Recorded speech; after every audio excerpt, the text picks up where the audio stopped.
and we'll start. I guess we'll recap. I guess the picks. You went 4-4 and straight up winners. Your winners were Ohio State, Ole Miss, Marshall, SMU.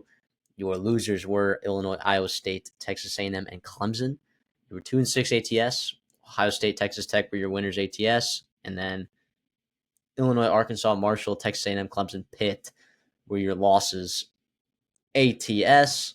So that puts you at 46-35 in picking straight up winners, and then 36-45 ATS. My spot, I went 5-3 picking straight up winners. My winners were Ohio State, Minnesota, Ole Miss, Marshall, South Carolina. My losers were Iowa State, Clemson, and Pitt. I was 4-4 ATS. My winners were Minnesota, Texas Tech, South Carolina, Louisville. My losers were Penn State, Arkansas, Marshall, Pittsburgh. So sitting here, 49-32 overall, picking straight up winners, and then 44-37 ATS, which actually is pretty good. In games, I don't anticipate us going positive ATS. Over the course of the season, but I did last year, and I'm doing it through 10 weeks this season, so pretty proud of that.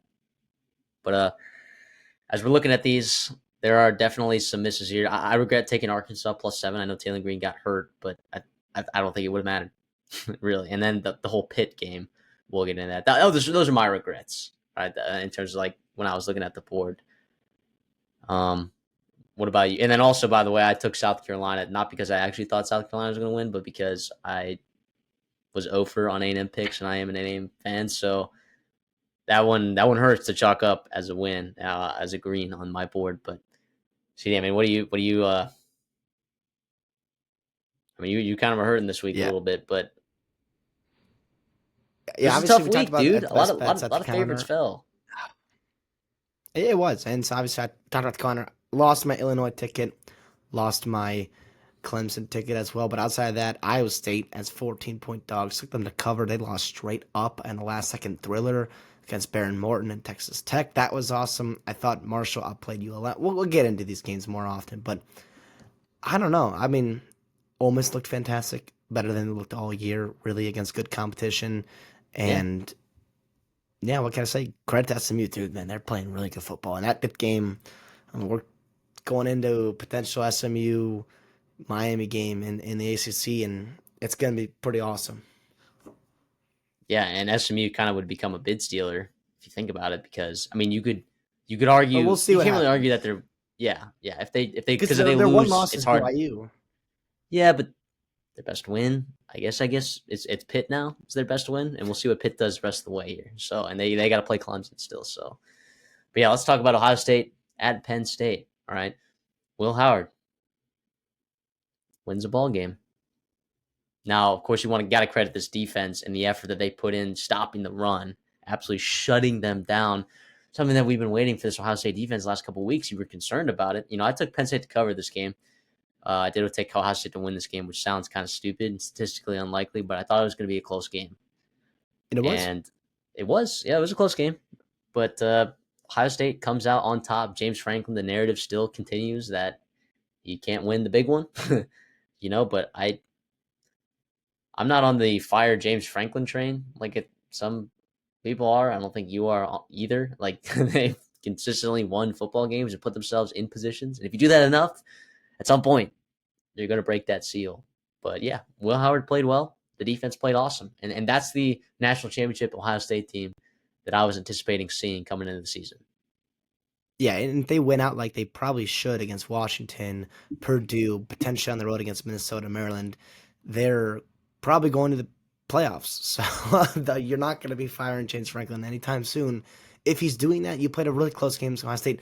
The frustrating thing is the if not now, then when sentiment you have against Ohio State and Michigan in like these big time games, which you continuously come up short in the Big Ten. And I get that. It's frustrating because you got up 10-0 early and the crowd was rocking and you're like, uh-oh, here comes Penn State, and boom, boom, boom. And all of a sudden Ohio State responds, and you got to give them a ton of credit for that. And the reality is they just have more talent than you do. And it's not by a ton, but it is a couple players here and there that make big time plays, right? That interception there by Igbenogson, that was incredible. That was incredible. That's just a really, really talented football player making a play like that.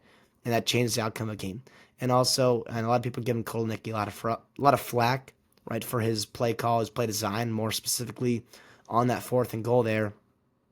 Yeah, I didn't love it. I'll be honest. I didn't love the play call and the design, but listen, I still think he's not the problem there. I still think he's a pretty good OC, and they'll get it right eventually.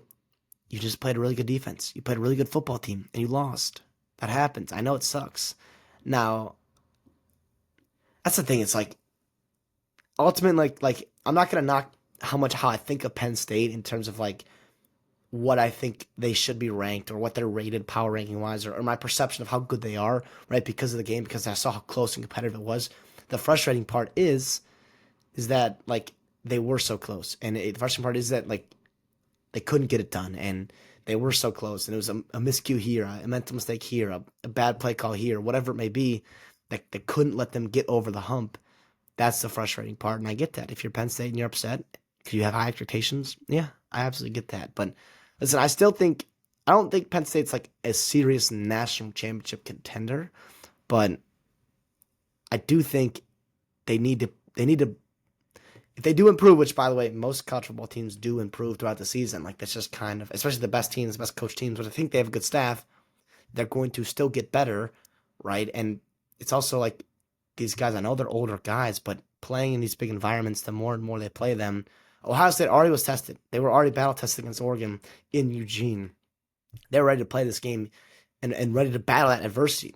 They came out, they took Penn State's best punch, and they were able to respond and play well and get a win here. Penn State, learning experience for you. And it sucks to have these like, semi-moral victories or like trying to find a glass half full thing for this team consistently against these big time football games. It's like if we can just change this one thing, right? I know I rambled on there, but I am kind of passionate about this because I do like Penn State as a program. I do think that they can do some big things there, even with James Franklin. But I don't know. Does that make sense at all? Am I just No, I agree. I agree with everything that you just said. Um, Two good football teams played against each other. Someone had to lose, right? If Ryan Day loses, oh my gosh, Ohio State fans are going to go crazy, right? And Penn State fans, it's just like, oh my gosh, same old, can't win the big game. These are just two good football teams, man. And someone was going to be upset either way when they lose. And these are two of the better power rated teams in the entire country. So, I mean, Ohio State went on the road, man. In a tough environment. I know it was a noon game, but it was 1 o'clock game. It's Eastern time, but no, sorry, it was a noon game. Was a noon game. Yeah, 111,000 people. Will Howard went on the road. two Did what he two did, man. penalties? Two penalties for Ohio State. That's pretty Yeah, good. Fire Ryan Day. If he lost that game, it would have been a fire Ryan Day. Because let me this, right? Penn State goes down on their last possession, right? How much time was left? It was 5 minutes left, right? And Ohio State milks the game, which is a pretty impressive drive. But let's say Penn State scores, whatever, and they go for two and they win by one, right? Whatever it may be, there would have been a lot of people coming on Ohio State. I thought they bet. I was really impressed with them.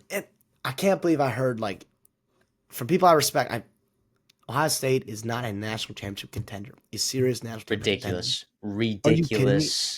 The only ridiculous statement. the team everyone says Who? has zero flaw. Everyone's like, oh, Oregon's this perfect football team. Oregon is, they are playing elite football. They're way better than everybody else. They're clearly in their own tier right now in terms of how they're playing, how talented they are. And Ohio State arguably should have probably won that football game in Eugene, Oregon. It crunched a crazy crowd. What are we doing here?